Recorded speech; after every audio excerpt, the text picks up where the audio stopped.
What's good? So we have a really good episode today where we talk with Fight Night Frankie about Mackenzie Dern versus Amanda Hebas, that entire fight card, as well as we sprinkle in a little bit of UFC 311. And then we talk with our boy Jake Gerber from Jake Gerber MMA and dive directly into UFC 311 and what we think will happen. But tune in, man. We got some good stuff for you.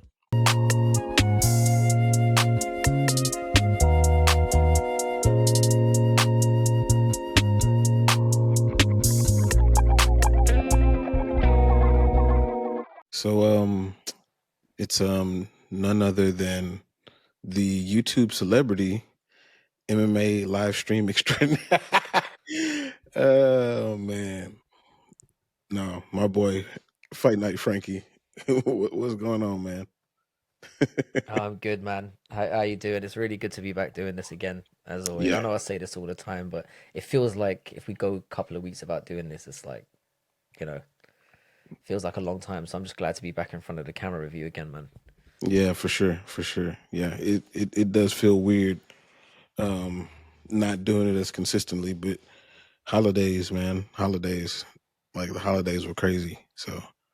But yeah, so we had this past Saturday, we had the first UFC card of the year, and everybody was excited and everything. But my question to you is, would you have rather the UFC waited an additional week and just start with the pay per view, or start with a card like this? Uh, it's a tricky one. Um, I will say, like, I mean, in terms of the card itself, like, it did, you were there. It kind of started out really badly and then ended really well. And I think that's the risk you take when you put on a card like this, because with numbered cards, people are going to stick to the end regardless of what's happening. True. Because if you paid a certain amount of money and there's certain fighters you want to see, you're going to stick it out. But I think for this one, what the vibe that I got was that a lot of people got 3 or 4 fights in and then they just bailed out on it, Hmm. and that's kind of the risk that you get. And I got the sense that this happened quite a lot, and I feel like it might have taken the fizzle out a little bit. I mean, if Yeah. it started off and got jumped straight into 311, I think it would have carried a lot of juice. Um, so it was a weird one. The order of the card was a little bit weird.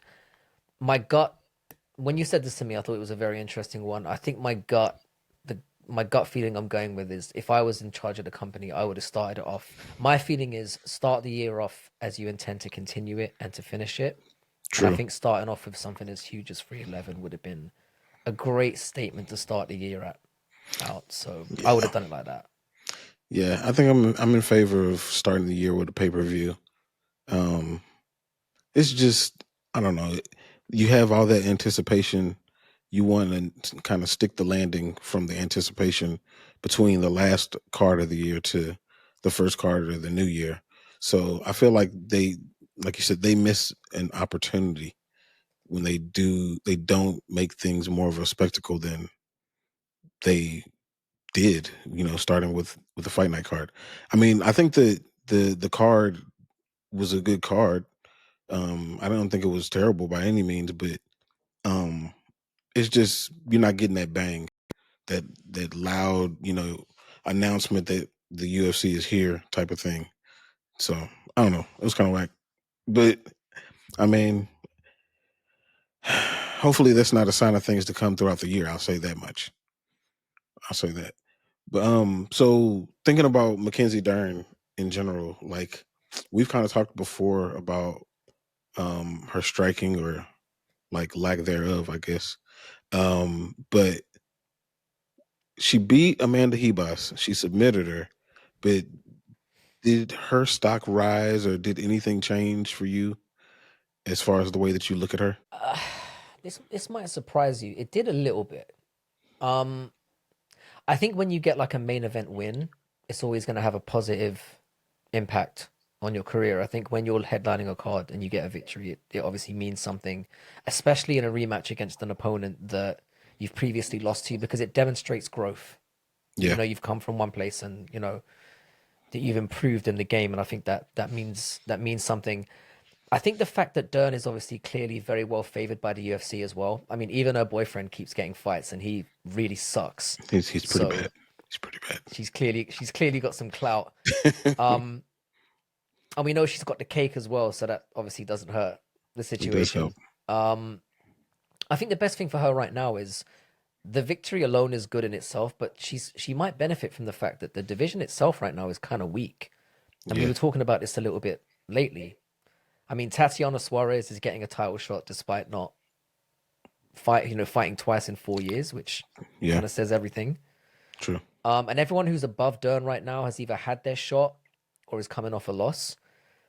So I can see her getting matched up. If she takes a nice matchup, I could see potentially maybe Verna Jandiroba could be next, somebody like that. Yeah, And if she wins that, she could find herself in title contention. So ultimately, I think her stock did rise.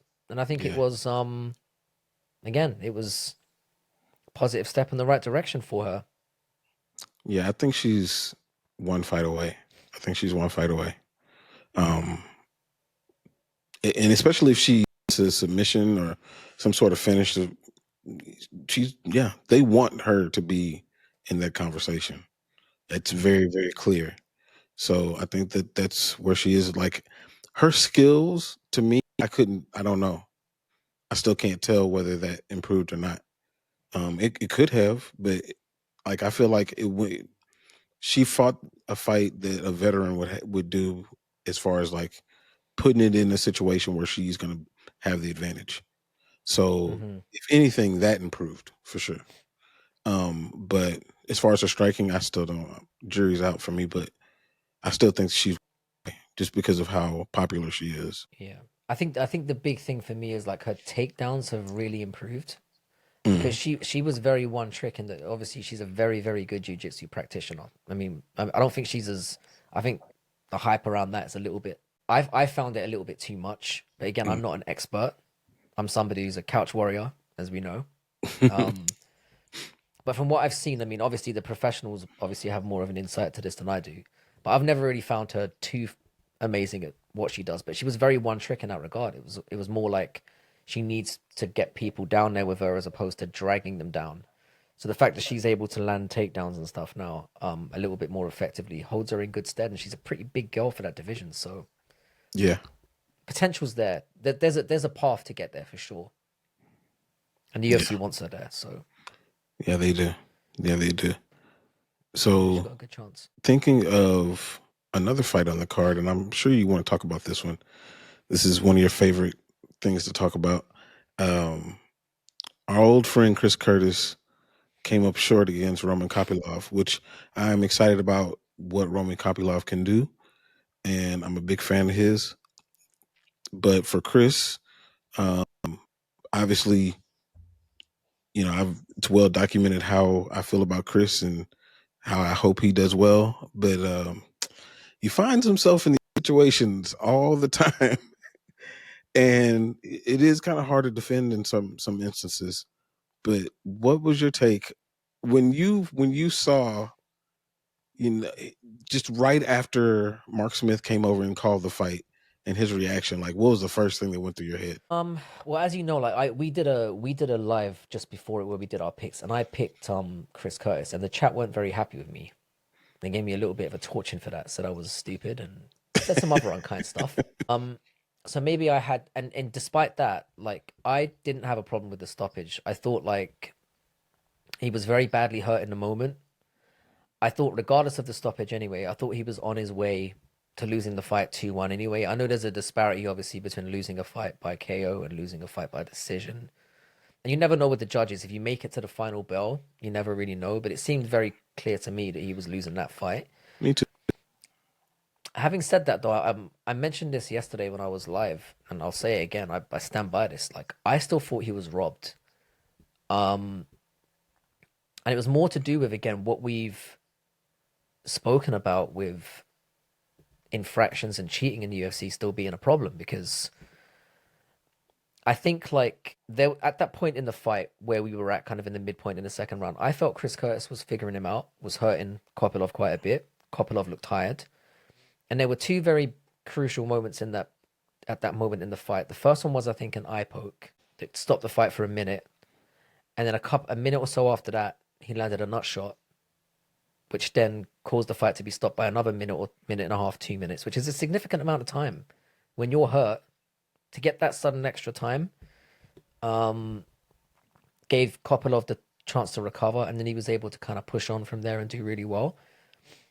And this is where the problem of it kind of comes for me, because it shows where we are with the UFC, where they're kind of like, and I said this yesterday, it's like you can cheat as long as you don't cheat the same way twice, and even sometimes you can get away with doing it twice.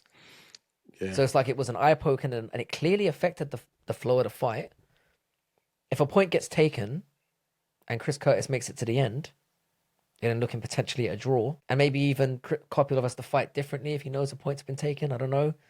It affects things, and that's where I've got the issue with it. So I think it was a bad stoppage? No, he was clearly fucked in the moment. I can understand you protect a fighter. I've seen way worse. I wasn't jumping off my seat saying this is ridiculous, it should have been stopped. No way. And as I said, I felt like he was losing up to that point anyway. But where I have umbrage or issue is the fact that, again, these infractions are affecting the outcome of fights. And I do understand why Chris Curtis is upset, because he's been on the wrong end of a couple of, let's just say, iffy decisions. I thought the Allen one was terrible.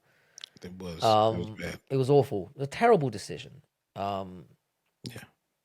But he doesn't make it easy for himself, because the whining and the complaining makes it very difficult to side with him. And that's the problem.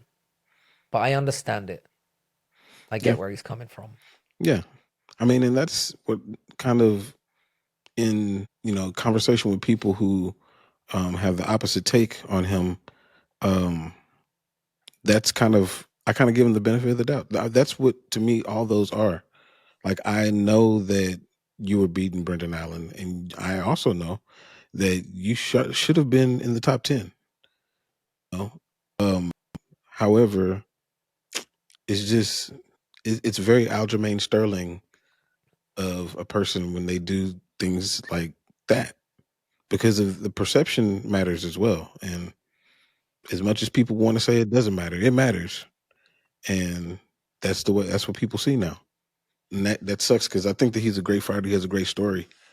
He does. But we were talking about sucks. this yesterday. Like he came up the hardest way possible. I mean, he should have been in the UFC years ago. Mm-hmm. And I also mentioned yesterday as well. It's like when I used to watch the podcast with himself and Strickland quite a bit. And he's a very likable person. Mm-hmm. He seems very down to earth. He's got as you said, great story coming up. And to be kind of categorized for that, it's just in the moment, I feel like he doesn't respond in the most mature way. But I get it. Like I said, with the stakes that are at play here, and as you said, he was one win away, a rightful win away from essentially being ranked. The whole trajectory of his career changes. He's missing out on money. He's just had a child, obviously, very recently. He's coming off a very long injury layoff. Yep. Different set of circumstances he's in. This card was not exactly stacked, and they were not named the main or co-main. Yeah. And that's different money. It's all different exposure. It's, I can understand why he's frustrated. He's worked his ass off to get here. Yeah. And then he keeps getting setbacks time and time again. And it's going to only be harder for him moving forward by the looks of things, because now, again, he's going to be looking further down the rankings. And we know, you and I have discussed this numerous times, welterweight and middleweight have a plethora of monsters coming through. Deep. Very, very deep. Very, very. They're the deepest divisions for me right now in terms of the overall top 50. Yeah. So it's not looking great for Chris Curtis in terms of what potential matchups could be. And now that he's been wobbled as well. Yeah. Yeah. That's a big one. That's a big one. It's very interesting. Like, he's talked about going down to 170. And first of all, he's been fighting at 185 for a while. Not saying that he can't, from a discipline standpoint, get there, but like, how's he going to feel when he gets there? That's a lot. He's a thick boy as well. I know he's not the smallest, but he's thick. Yeah, he is. He is a solid 185. So I don't know, man. It's an interesting time period for him, but I wish that he would kind of take some time before he reacts sometimes. Hmm. because he spends so much time cleaning up what was said that it just changes who he is. You know what I'm saying? But whatever. Um, that sucks for him.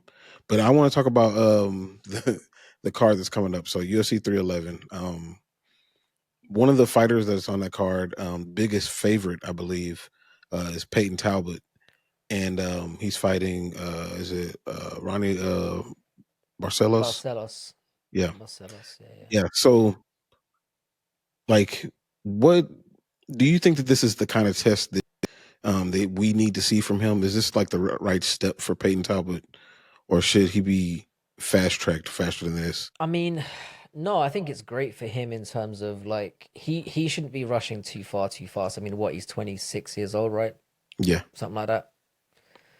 Um, and there's always the risk that obviously you can get elevated up too fast. This matchup showed to me that the UFC obviously has a lot of, they want him to keep building on this win streak because Rioni's a decent fighter, but he hasn't had the best time of it lately. He's kind of, hmm, he doesn't pose the kind of threat that Peyton Talbot should really have any issues with. Um, I don't have an issue with them doing this with him though. I yeah, think I think he's young in the game. It kind of showed what happened with that. Was it Bashi on the weekend? yeah, Yeah, I mean that guy. If you look at that guy's record, he essentially fought nothing but cans coming up, and then they throw him in there with a Christian Rodriguez yeah. And he for his handled him. first fight. I mean, and Bashi didn't look bad. No, He not at didn't. all. 23 years old. Cardio looked great. Striking wasn't terrible. Showed that the wrestling was there, but again, you kind of. I think conversations are obviously had, and I'm assuming with Talbot that names were kind of floated about. I don't think it's very difficult to know how these things play out because um I'm assuming that conversations were had in terms of opponents. Um, I think given his age and the kind of direction that he's going in, I think it's a decent matchup for him. Again, it's another litmus test. It is a step up Hmm. from what he's already done True. in terms of the experience factor. And he's at the right stage of his career where he shouldn't be rolling too fast. So I'm perfectly fine with it, and I expect him to show out and dominate in this one. I wouldn't be surprised if he gets him out of there pretty quickly. And again, he's just If he building his does, stock. yeah, if he does, like, I mean, his stock is already really high. Hmm. But I mean, if he gets him out of there quickly, then it's going to explode. I think, and I think that's what the UFC is thinking. I think they're hmm, thinking again. We just give him an opportunity to get another highlight, and then you build the name further. They're being very clever with their young talent. The UFC have been very, very good at recycling talent and bringing new people in, and I think yeah, they've done that really well. And I think they're doing the same thing with Talbot. So I'm all yeah, right with it. And yep, Raoni's not terrible. Like he's not an awful fighter. He's just not. He's a good. It's a good middle ground because he's not going to start you out, but he's going to provide you a tough test. And the hardcores are going to know if Talbot gets through Raoni really easily. It's going to be one of those ones where, all right, this is another notch. Where we're closer to seeing how good this guy can be. So I like it. yeah, I don't hate it. yeah, yeah. That makes sense. So moving on to another fight on the card, or another fighter on the card, I got Grant Dawson on the card. Do you think, like, with his style, the way that he fights, do you think that he's a dark horse, like in the lightweight division? I mean, he's younger than all the senior citizens that are at the top. So, like, do you think that he can actually do something in the division? Um, I'm gonna say probably not. I'm not too confident in what Dawson brings. Again, I'm not saying he's a bad fighter. Obviously, he's not. He's got a very defined skill set, what he can do. It is kind of hard to say. I don't want to write him off completely, but I think this fight at 311 is really going to tell us a lot about what his potential might be because Ferreira is very, very good. Yeah, Um, and I actually think he's a live dog for that one. I'm staying away from using Dawson as a fluffer, which is, I think he's gonna, I think it's a potential very big banana skin here. hmm, If he manages to walk through Ferreira, I might be singing a different tune. But if you look at Dawson's record, he has, in my opinion, one really good win, and that was Ismagulov. He Yeah. was really, really good. But Hmm. outside of that, there's nothing really that stands out to me. He's obviously a really elite grappler, but I Hmm. don't think his striking is really at the level that it needs to be in what's a very, very skilled division. Like, for example, if you look who's above him, you've got Fiziev, you've got Moicano, you've got Gamrot. I think they all smoke him. They've all got really good takedown games, and they're way better strikers than Dawson is. That's true. Um, He and then would the be very higher one you go, it dimensional. gets against those two. He against those three, he'd have a very rough time. And Yeah. then if you go higher, it gets even more crazy for him. Because we know who's up at the top there. You know, you still got your Poiriers about, your Gaethjes. Those guys have great takedown defense, and obviously striking's nowhere near. I know with Yeah. Yeah. Yeah. Dawson, he's not going to be fighting somebody like Poirier because they fight in the same gym, right? Yeah. I think so. Maybe I think so. Um, but yeah, if he gets past Ferreira, sorry, dominantly, I may be a little bit more positive about his prospects. But I think from what I've seen of him so far, I would say that 10 to 15 is where I would have his ceiling. I haven't seen enough to say he's a dark horse yet, but there's Yeah. definitely potential. And he is young, so we'll see. He is. He is. So from one lightweight fight, thinking about another lightweight fight on the card. So Money Moicano is a matchup against Benel Dariush. What is Moicano's path to victory? Do you think? Like, what? How does he? How would he win? Not saying it's impossible, but like, what's the path to victory? I actually think this is an ideal matchup for him. I think the path to victory is probably going to be getting it done standing, I would say, because one thing that Dariush is very underrated for is his scrambling ability is sensational. Like he's very very difficult to take down and keep down, and that's something that Moicano's obviously used as a path to victory quite a bit recently. You know, he's used it against his last three opponents and done really well there. And we all know that his BJJ is exceptional. I don't see him necessarily finishing Dariush down there either because Dariush is no slouch on the ground either. Um, I think that Moicano's best play here is just to keep it standing and to maybe threaten takedowns to set things up. I don't necessarily think I do think Dariush is going to do fairly well here. I don't think it's going to be an easy night at the office for Money Moicano at all. But I can see him doing better on the feet and kind of coasting through to a kind of a decision. That's kind of how I see this one going. Hmm. Um, with Dariush, it's going to be interesting because, as I've said, you know, he was doing very well for a time there. He has taken some time off, which it could go both ways. You know, it could be a case of he was dealing with some issues that we didn't know about, and now he's Yeah, taken some time off to properly heal. And Dariush is not a shit fighter. not at Like all. I like Dariush. So yeah, I think like I mean, Moicano's kind of shown against Saint Denis Turner. He does have underrated striking power, and I think that's going to be the path to victory for him. And I think that's what he's going to refer to him. I like Moicano a lot in this one, and I think he just has the better moments in 2 out of 3 rounds to get this done. But this is this is the fight that everyone wanted in that sort of 10 to 15 range Hmm. because Dariush is holding a very coveted spot Yeah. just outside that top five. He's been a bit weakened, let's say recently. Hmm. He looks like he's there for the taking. So I think Moicano is going to continue to do it. How far his stock could go, I don't know at this stage, but he needs this one, and I Yeah. think he's going to do it. Yeah. If he's ever going to knock on the door of title contention or top five, like this is the time to grab it. Um, Interesting. I mean I feel like when it comes to their grappling, Benny evens it out, whereas a lot of other grapplers can't be even with Moicano. He just out wrestles them. But yeah, you're gonna have a tough time doing it against Benny. But the jujitsu kind of cancels out a little bit. Mm. Um, but the striking, I actually felt like Dariush would be better at striking than Moicano. I feel like Benny has gone through like different time periods in his career where he's leaned on one or the other. But I feel like his striking is potent enough that he can actually hurt Moicano. Not put him away or nothing, but just have a few bigger moments. But I feel like it is very, very close. It is very winnable for Moicano. If Dariush is done, Mhm. then it's going to show right here. Moicano's going to make him work for sure. Yeah, it's a great fight. This is another one that, from betting perspective, I'm not going anywhere near. Yeah, Like, because you can see, I mean, I would have had this as a pick 'em. I would have maybe had Moicano as a slight betting favorite just because of the run that he's been on and the fact that yeah, seems to be on the slide. And the money is going to go in on Moicano. But I think he's sitting at like minus 175, 180 right now, which is a bit too rich for my blood. yeah, yeah. I was So surprised when I I'll saw be that. staying.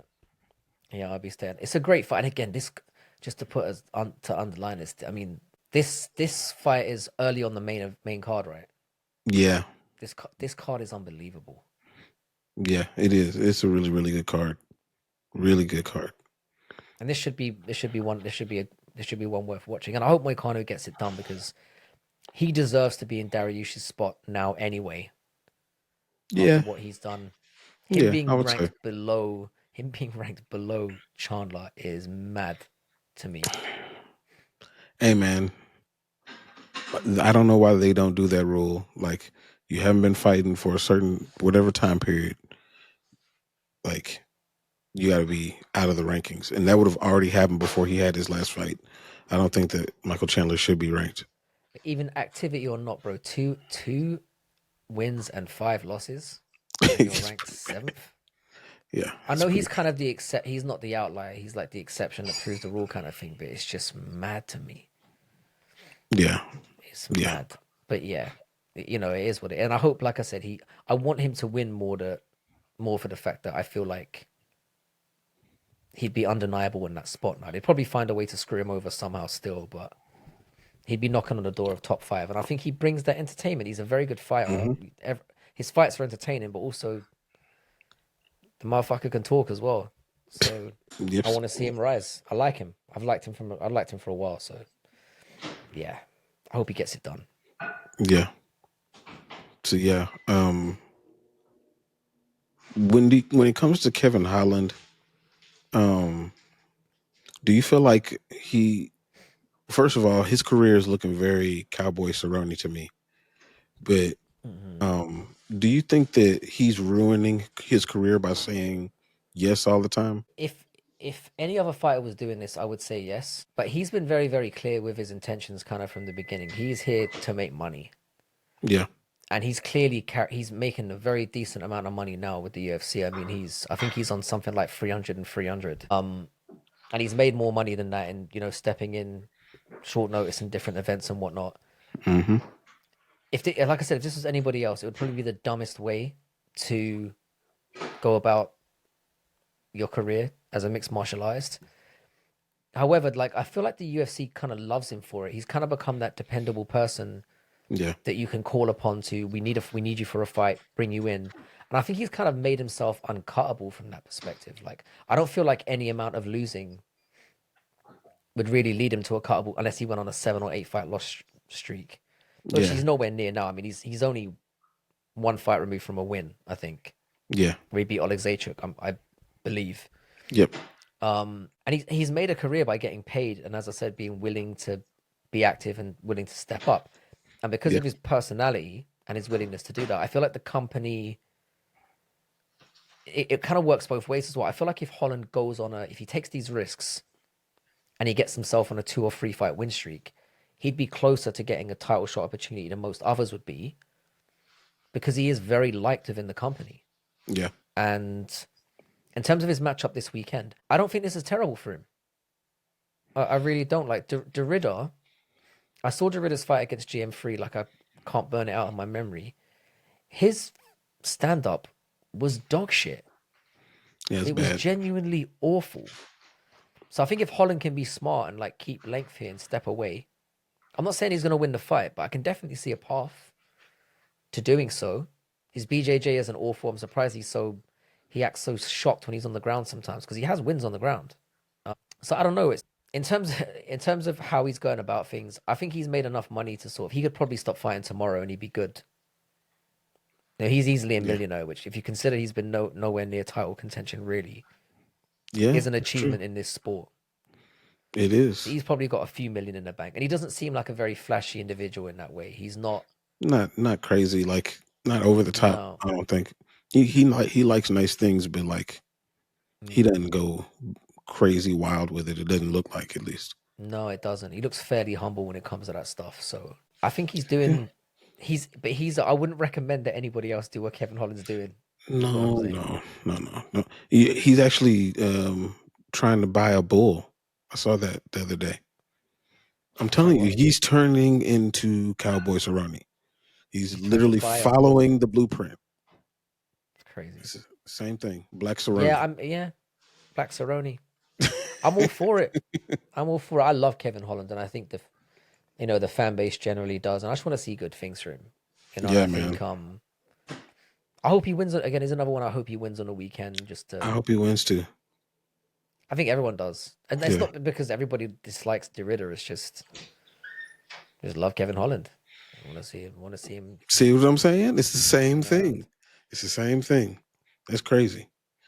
Um, so the last question I'll ask you. So the both of the Dagestanis are heavy favorites to win a belt. Retain and new, both of those. Um, do you feel like those odds are too crazy, or do you think that those are appropriate as far as like the size? Looking at best fight odds, Islam is a -410 and Umar is -340. I think it's justified in. I think it is justified in the sense of that's where the money is going to go. I'd imagine that the majority of people who are betting on this weekend are going to be putting money on both those guys. I'm not putting money on Makachev just because I think I have a weird feeling that Sarukian might pull it off, and I've been saying that for a little while now. But with Umar, I think it's 100% justified. Again, we've got to remember with betting odds, it's not a reflection of how much better one fighter is than the other. It's a reflection on where the money is expected to go. Hmm. And I think with obviously Umar being a Nurmagomedov, and obviously of Makachev being the guy that he's established himself to be, you'd imagine that most people are going to be sticking their money on them. So I think it's perfectly justified. I think given what they've done in the sport and what their name is behind, first of all, their nation and their gym and what they've been doing for years now, the dominance they've had, it's 100% justified. And you can kind of see, take the names and stuff out of it. You can clearly see stylistic roads to victory for both of them. It's Hmm. very easy to justify wins for both those guys than it is for their opponents, and I get it. I hope we're wrong on Saturday night. I hope that one of them loses because I just think it would make for an interesting 2025. I mean, if Makachev manages to somehow get dethroned at the start of the year, that really shakes things up in a division that looks less than exciting, I would say, right now. It opens Yeah. things up. Your boy Poirier might get another title shot if Makachev somehow manages to get dethroned. There's always Here's to that hoping. aspect of it. It opens the door, doesn't it? I mean, would you be surprised? Let's get this Would you be unnecessary, surprised? unworthy title shot. Let's get it. We take all of those. Yeah, I think Sarukin's the only shot at lightweight of potentially doing it. So this is basically it. It's basically now or never for the lightweight division in terms of shaking things up. And I just think again, it injects something into 2025. I It's saw a like graph can we? the other day, and it was the UFC lightweights. I think it might have been the top 10. And I think there was like one person that was not in their 30s, in their mid 30s. Wow, it's not good look, is it? And that used to So, be it used to be the marquee division pretty much of the company, and it's not looking very competitive. Well, I know yeah, Makachev has a lot to do with that, but if you look down the division, it's not incredible. It's aging, it is. It's aging. and there's not that much outside the top, and there's not that much outside the top 15 either to write home about. There's a few people here and there, but I don't know. I feel like this is a big moment. Sarukin's very young, and again, it's just there's so many matchups you can do if he I want to say wins. Sarukian is the one that was in his 20s. I think he's 28. Yeah, he's the only one. So it's on him, and I think that actually leaning towards Sarukian to win. I think Umar's going to win, and I think Armin's going to win. It's going to be a hell of a close fight. I can see that going 5 as well. Yeah, The thing is though, like as much, it's more like me just hoping and putting it out into the universe because, as I said, rewatching that Makhachev and Poirier fight again, I'm like, holy shit! Like, what impressed me more than Makhachev's stand up has improved so much. He was outboxing Poirier for that entire fight, yeah, touching him up. yeah. It's like I said, I was looking for Poirier highlights, and I was like, well, I have to really do a tough job to dig them out. I'm Yeah. not saying that Poirier didn't do well, Yeah, but but it was later on. It was later on. I feel like he started to pick it up. But mm, I know during the beginning, I was like, wait a minute, when did this striking get this sharp? It's crazy. But I feel like if it's going to be anything, it's going to be Sarukian's will that's going to get him over the line. Just mm, being hungrier and being potentially underestimated a little bit. yeah, I think that's what it is for me too. Like I can see it, and at least in everything that he's put out, everything that he said, he just definitely seems very, very hungry, and I think that'll come across in the fight. I think, or I Islam just agree. shuts him down. Who knows? I agree. I think it's going to be a good fight. I think it will be who wants. It's going to be a who wants it more. And if Sarukin can push Islam to a point where he's like, hang on a second, this guy is not stopping. Like I can't get him out of here. Could be interesting towards the end there. So True, true. I have hope.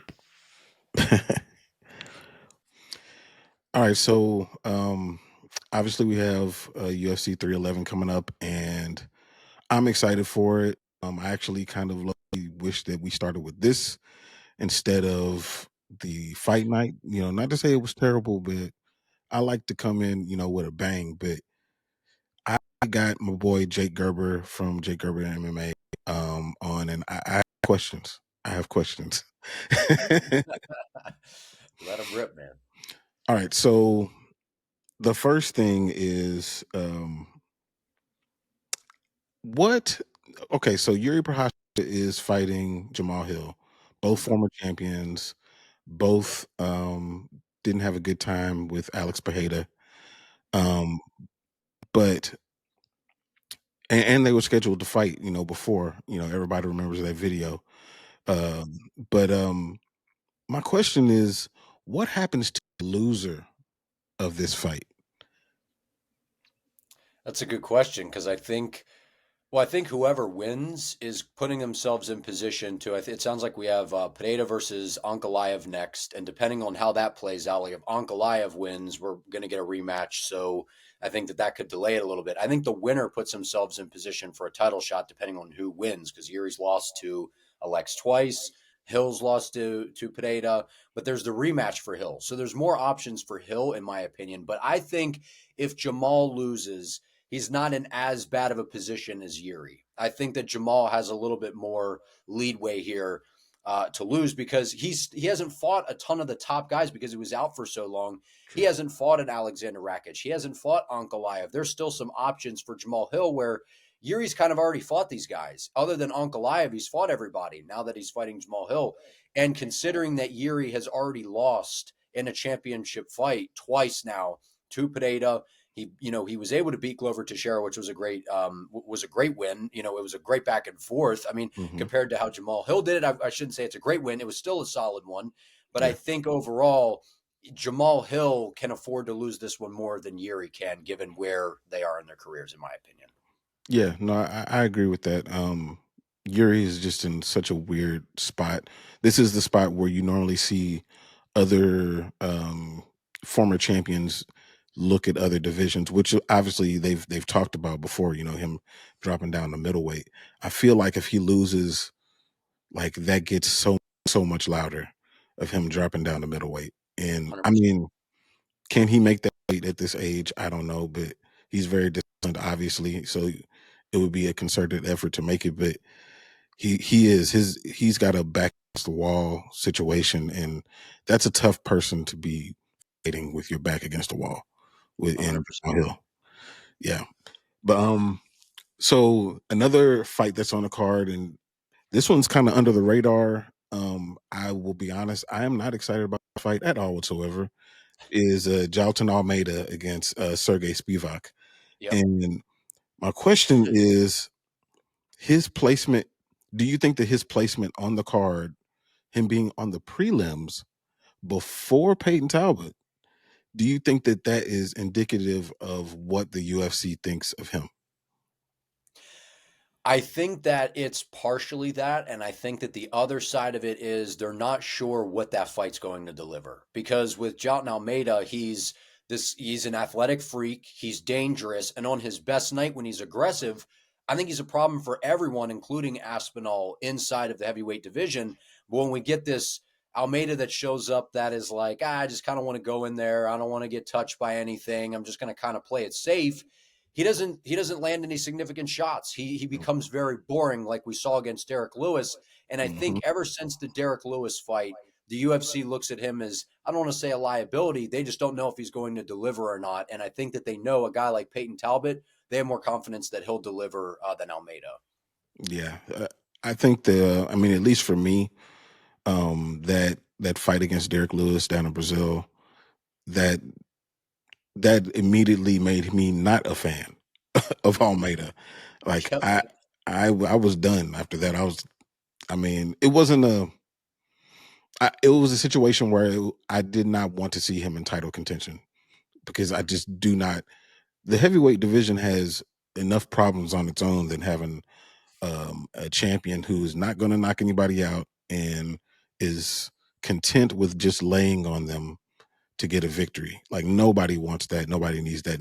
And the heavyweight division surely doesn't need that. 100%. Yeah, I think with Almeida, he's my biggest critique of him has always been he's not mean enough. He's a very good athlete. He's got outstanding grappling. I think he is some of the best in the division without question. Yeah. But when you're laying on Derek Lewis for 5 rounds and you're controlling him, where's the ground and pound? Like against Chris Curtis, or not Chris Curtis, Curtis Blades. You're Hmm. pushing him up against the fence. You're taking him down. You're controlling him, and his coaches in his corner are saying, keep doing what you're doing. And I'm like, keep doing what you're doing. You're not landing anything. This isn't Nah. this isn't a grappling match. Incorporate some ground and pound. Try to land some significant shots because I think that would help him win fights, but would also help the entertainment factor because at the end of the day, it's a business, and Yep. if you're not entertaining, the UFC is not going to push you. Yeah. It's supposed to be prize fighters, but he's he's just got a different mindset and it's not good for the division. But Mhm. do you think that, and this is kind of my hope, but do you think that he fare better at light heavyweight than he does at heavyweight? Or does his athleticism shine more in heavyweight and it's better to stay there? That's a good question. I think at heavyweight, he has his speed sticks out. But I think that if he was at light heavyweight, I think he could do very well as well because I think that his grappling is outstanding in terms of light heavyweight and heavyweight. I think he would do very well in both divisions. But whenever you go, and your speed's really good in that higher weight class and you drop down, you're not as fast anymore. But I think that he would have a strength advantage over some of those guys as well. Because in terms of the light heavyweight division, I don't think that there's a ton of outstanding grapplers, at least towards the top. It's predominantly strikers. So Yep. outside of a guy like Ankalaev, who has very good wrestling, I think Almeida could cause a lot of issues for a lot of these guys that are mainly strikers. I really feel like if he were to drop down to light heavyweight and fight, somebody in the top five, beat them, there would be a case for him to immediately fight for a belt. Because 100%. just because of how different he is, like you said, he would be the only, predominantly based in grappling type of fighter. And just think of that, a Pajeda versus Almeida championship fight in Brazil. That'd Like be big. that would be big. That would be big. I don't know if they're thinking about that, but I would try to convince him to drop back down because heavyweight ain't it. At least for me, it's boring. It's boring as shit to me for him.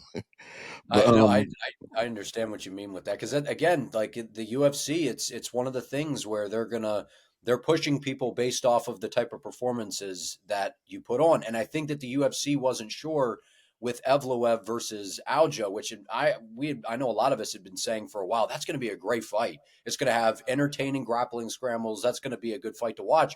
But I think there was that we don't know. And I think part of it is they don't necessarily like Aljo per se. So maybe that had something to do with it. But I think whenever there's these two guys that are just going to go in and it's probably going to be a grappling fest, they don't want to bet. They don't want to put that in the top spot because they're just not sure what's going to happen. Yeah, and that fight was very, very entertaining. It was a really good 100%. fight. But no, you're absolutely right. There's a lot of what if in his fights. You just don't know what you're gonna get, and that sucks for him. But there is a fighter that I do know what you're gonna get when he fights, but I'm not sure how he's gonna play it out in this fight. So Moicano is fighting Benel Dariush Yep. on this card. What do you think is Money Moicano's path to victory? So I think with Hanada Moicano, it's, when I broke it down on my channel, I was like, look, I think right now the hot hand is Hanado. He's firing on all cylinders. He's kind of unlocked this new understanding with his game. That is, if I take somebody down, I'm not just gonna hold you down. I'm gonna look for ground and pound. I'm gonna mix in the elbows, and he just buzzed right through Saint Denis. The problem with Dariush is, I know he's coming off of 2 losses to Sarukian and Oliveira.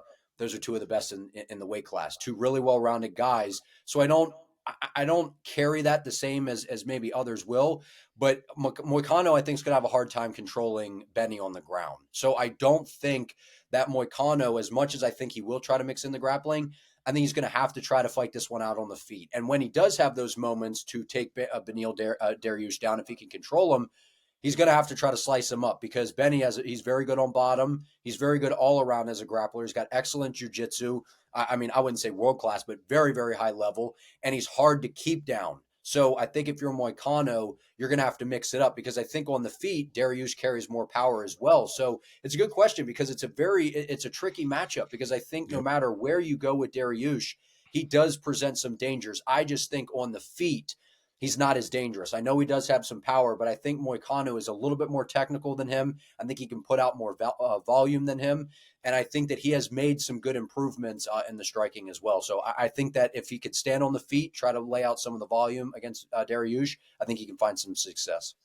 Yeah, that's kind of what I've been hearing, going on different shows and things like that, that people believe that Moicano he's just going to outstrike him. Not like he's going to outclass him, but he'll do just enough to win the fight. Because I agree, like you're hard pressed to be able to beat Benny in a scramble, to beat Benny on the ground. He's so good everywhere, but his striking sometimes looks a little labored as far as like the way that he reacts. So that may be a place for him to win. I am struggling so much on this pick. Like I don't know which way to go.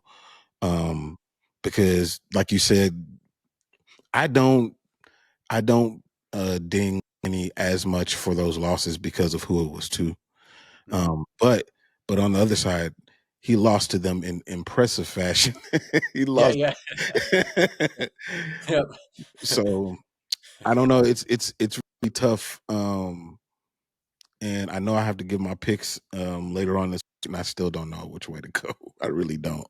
It's so Yeah, hard. it's a good fight because if Dariush, if he has anything left in him, I mean, people is one of those situations where people tend to forget a little bit. Just like I think people are forgetting a little bit with Jamal Hill. With Dariush, he's good. I just think he's a little basic on the feet to where he's very predictable and easy to read. He's got a big left hand. Outside of that, not much else. So that's why I think Moicano can have some success there. But if it goes to the ground, I could see Dariush possibly catching him in something. So I wouldn't sleep on Dariush at all. But I'm with you. It's it's kind of a 50-50. Yeah, it really is. All right, so 2 more questions for you. The first one, and I asked Frankie about this too, but I wanted to ask you this one as well. Mm-hmm. Kevin Holland is fighting Renier de Ridder, and what I'm seeing from Kevin Holland is something that I feel like we've all seen before. a person who steps up on short notice to fight constantly, that the bosses love, that is kind of a country boy at heart. Like, it reminds me so much of Cowboy Cerrone. It's crazy. But if we've seen this career before, and in my opinion, I believe that Cowboy did his career a disservice by raising his hand so many times. Yep. So the question is, are we seeing the same thing happen with Kevin Holland? I think there's a little bit of that going on. I think with what worries me for Kevin in this fight is the Cerrone comparison, like that's because he's taking fights on short notice. He's always saying yes, stepping up, taking on new guys in the sport, or at least under the UFC banner, like he did against MVP. Now he's taking on DeRitter. But what scares me with Kevin is, one of the reasons he dropped the 170 is, it was, discipline. He wanted to actually dial himself in. But I think a lot of it had to do with not having to deal with these big guys that can take him down and control him. And now he finds himself in a position against DeRitter, who I do think is overrated, but I still think is dangerous in the grappling. And I think if Kevin shows up and he's smart and sticks and moves and kind of has a good game plan, I can see him winning this fight. But what scares me for Kevin is, as fun as he is, this is one of those fights where this is a big, strong guy and a guy that if he takes him down, unless Kevin can pull off a submission from his back, I think he's going to get controlled and possibly sub. So I said Kevin at first, but I'm kind of rethinking my pick because of what we've seen from him at 185. But I think he's made himself a lot of money. I think it's definitely helped his bank account by stepping up so much. I think the UFC's taken really good care of him. But in terms of becoming a championship fighter, I do think it's hurt him a little bit. Yeah. So what Frankie was saying was that Kevin, according to the goals that he set for himself, at least that he professed to us, he's doing exactly what it is that he wanted to do. Make a lot of money, fight, and have fun. That's what he wanted to do. Never really said that he wanted to go for a belt. And I do think that according to his skills, like the way he's kind of manufactured the way that he fights, at 170, like that dude's a massive problem at 170 if he were to actually really stick to what he wanted to do with his career. But I don't see him doing it. And it's kind of Yeah, I think whenever you're bouncing around weight classes and you don't necessarily make a run in a particular weight class, it kind of hurts you in that aspect. But I think Kevin also, like Kevin's a lot brighter than what people realize. Kevin, he kind of has the whole Nate Diaz type of understanding to the fight game, as well as Masvidal figured it out as time went by. If you are fun, if you show up and you deliver, nobody really cares if you're a champion when you're that kind of guy. Because Nate Diaz, every time he fought, people were tuning in. He wasn't a champion, but you always knew what you were getting. A fun fight. There were going to be some funny moments, and that's what Kevin kind of brings to the table is something like that. He's going to talk, he's going to be entertaining, and he's going to go in there and he's going to give it, he's going to give it 100%, and he's going to go in there and try to entertain. And I think that's kind of the brand that Holland has built for himself, not so much focused on, well, I got to be the champion, but I would rather be entertaining and have people like me in that aspect.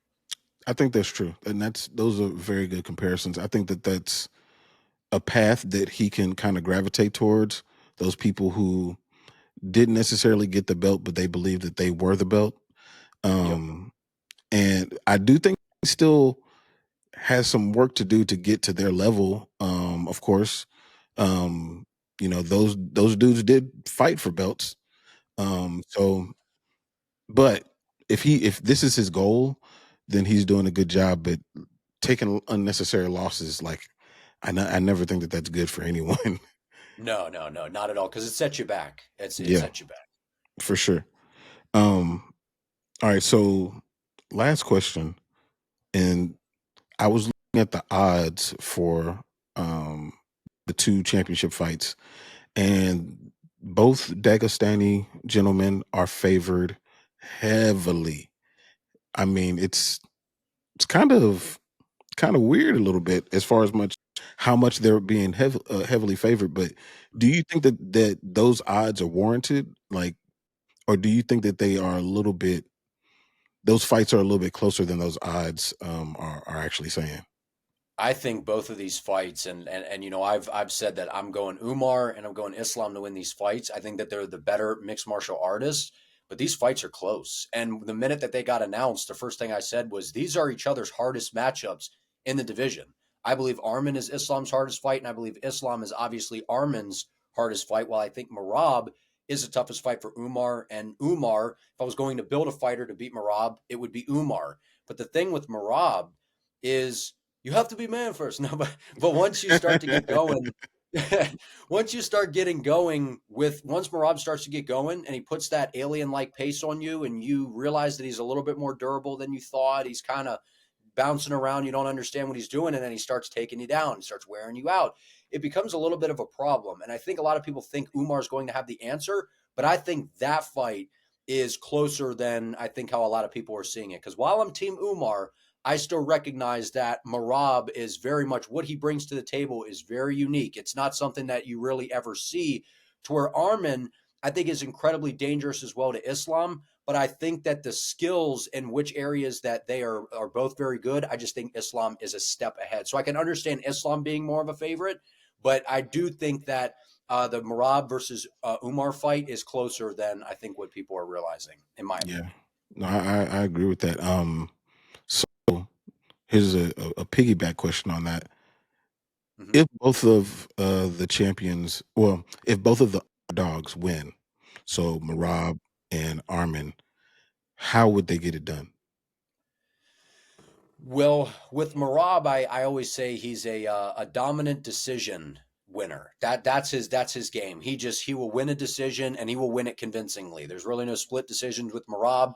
It's either he gets going and it's an avalanche that just builds, and I could see him just being too much for Umar, getting in his face, taking him down. Umar starts to get a little bit tired because it's just a different pace with Merab. We saw what he did to Piotr Jan. Nobody does that to Jan. You know what I mean? That's I still true. haven't forgiven Merab for doing that either. You know, so the fact that he did that to our boy Jan is, that's tough, but it's very impressive. Nobody does that to Jan. So if he's able to go out there and there's that question that you wonder, it's like, well, what if Umar can't get him out of there and Umar starts to slow down a little bit? I know he looked impressive against Sandhagen, but Merab puts a different kind of pace on you as well. And I think Merab's he's coming in. He's like, people thought I was avoiding. I think he has a chip on his shoulder. So I think if Merab's going to win, it's going to be by decision, just controlling, shooting takedown after takedown, kind of doing a similar thing to Jan. I think it's going to be harder because of obviously who Umar is and his style. I think is going to be a lot harder to deal with. But then Arman, I think he's got to finish Islam. And I think that it's definitely possible. I just don't know that it happens, but if it does, or Arman's going to win, I think it has to be by finish. I think he's got power. He's explosive. We've seen that. And I just think that Makhachev is too skilled to win a decision against. He understands he has a lot of championship experience compared to Arman at this point.